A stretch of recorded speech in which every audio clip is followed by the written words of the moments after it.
শিলচর চেঙ্কুরি রোডের বাসিন্দা বরাক উপত্যকা কৈবর্ত সমাজ উন্নয়ন পরিষদের সভাপতি সুজিতের আগাম জামিনের জন্য সম্প্রতি গৌহাটি হাইকোর্টে আবেদন জানানো হয়েছিল।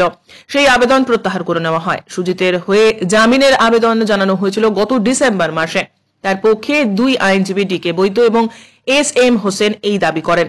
বিচারপতি সুস্মিতা ফুকন খাউন্ডের আদালতে এই আবেদন নিয়ে শুনানি গ্রহণ করা হয়। তবে 19 ডিসেম্বর আইনজীবী ডিকে বৈদ্য আদালতে উপস্থিত হয়ে আবেদন প্রত্যাহার করে নেন। জামিনের আবেদন জানিয়ে তা প্রত্যাহার করে নেওয়াকে ঘিরে আইনি মহলে জোর চর্চা। খবর অনুযায়ী এর আগে 2 সেপ্টেম্বর সুপ্রিম কোর্টে সুজিতের জামিনের আবেদন খারিজ করে তাকে স্থানীয় আদালতে আত্মসমর্পণের নির্দেশ দেওয়া হয়েছিল।